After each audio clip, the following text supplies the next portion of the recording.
cost of living is so high because our standards are so high. Okay. Because we like air conditioning and clean running water, and our women like tampons. In just about all of the countries below this line, things like tampons are banned. Huh? Women having access to tampons is not the reason that the cost of living is so high in the United States, and those countries haven't banned tampons. Some of those countries may not have the best access to high-quality hygiene products, but they weren't banned in China or Brazil or Vietnam or any of the ones I looked up. Certainly not most of them, as you claim. There's an old saying that history begins at perception. The way we perceive the world is the way we think the world always was, always is, and always will be. What the fuck are you talking about? Wasn't your Golden Calves campaign slogan, "Make America Great Again"? Doesn't that kind of suggest that all the people screaming MAGA think the world was different before? It has changed, and they want to change it again. Wasn't Obama's slogan "Hope and Change"? Like, people thought if they elected him, we could get some change. How many times have old timers talked about back in my day? How many motherfuckers are terrified of the future? This is not a saying. Nobody says that. That's just a you thing. And the way you perceive your world and the way you live is the way you think everybody else in the world lives. Your whole video is about saying how the wealth gap in America isn't a big deal or isn't a real thing, and people shouldn't be complaining about it. If people are complaining about the fucking wealth gap in America, obviously they don't believe that everybody's living the fucking same. I don't think anybody in the world thinks kids in Nigeria, Saudi princes, and middle-class suburban families in America have the same fucking standard of living and experiences. And that's kind of the fucking point of all of this, isn't it? We have a higher standard of living in the United States than anywhere in the world.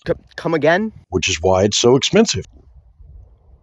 What? Yeah, I guess that's true if you ignore the 19 countries with a higher standard of living. Iceland, Switzerland, Norway, those are all countries in the world. Hong Kong and Singapore have higher standards of living than the United States. Can you pick out Liechtenstein on a map? I can't, but they have a fucking higher standard of living than we do. There is quite literally no metric the United States ranks first in when it comes to standard of living and quality of life. Not one. Google is literally free. You made this video on the internet. And then you had the audacity to tell me facts are a bitch like that when I said it's hilarious that you could say this shit with a straight face and take yourself seriously. It's consumerism.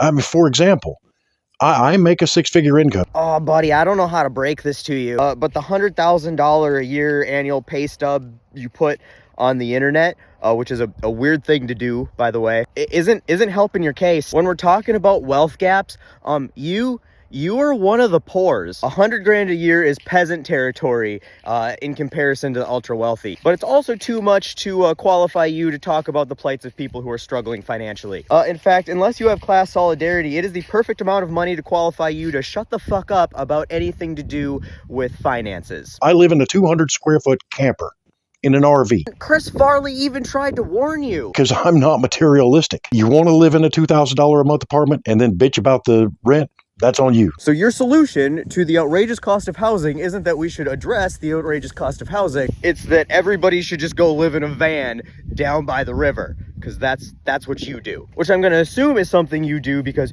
you've made the same type of bad financial decisions you criticize other people for and don't have the credit, savings, or equity to buy a house. I mean, I could be wrong, but all I'm saying is Jeff Bezos isn't living in a Winnebago. And as far as the wealth gap goes, that's a direct product of inflation. No.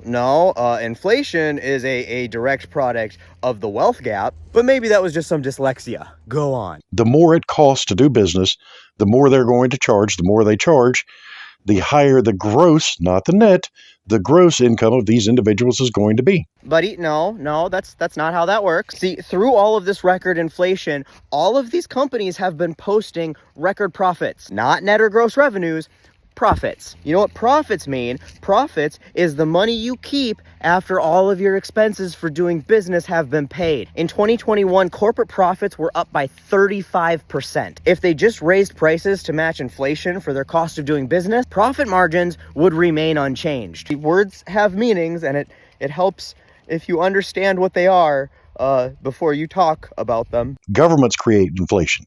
because only governments can print money. But while printing money can exacerbate inflation, inflation is only a product of supply and demand. If demand outpaces supply, inflation goes up. If companies across the market work together to limit supply, like they do with monopolies and cartels, that allows them to raise prices, and that causes inflation. There's a lot more to inflation than a government printing money there, Simple Jack. Now, let's take all the money from the rich. There is no money to loan out, because when you go to take a loan, you're not borrowing money from the bank. The banks take money from the rich and loan it out to you. When they run out of money from the rich to borrow, that's when they borrow from the Fed, and that's where interest rates come from. No, that's not at all how it works. The rich don't put their money in savings accounts that the banks loan out. That's you and I. The rich put their money in the stock market.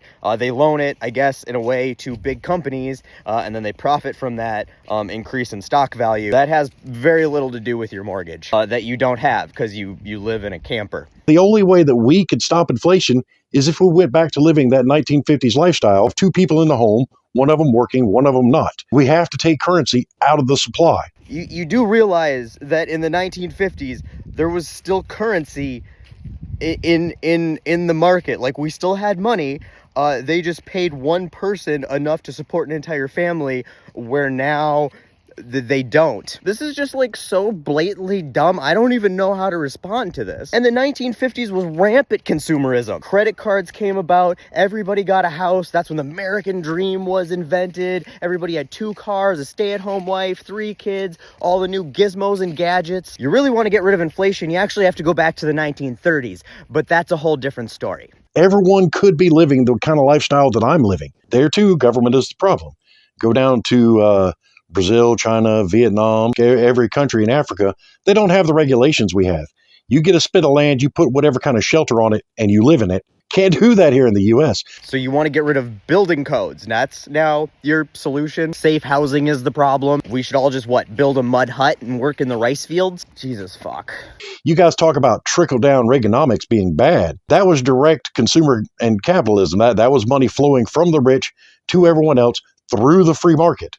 Except it wasn't. That never happened. Obviously, because the topic of this whole conversation was the wealth gap, and it's bigger now than before Reagan. So the money never, trickled down, because trickle down economics doesn't work. It always goes up. It starts with the people who buy at the bottom level, and then it works its way up to the wealthy. George Bush, Reagan's own vice president, called it voodoo economics because it made no fucking sense. And as far as socialism being the answer, you've been sold a bill of goods.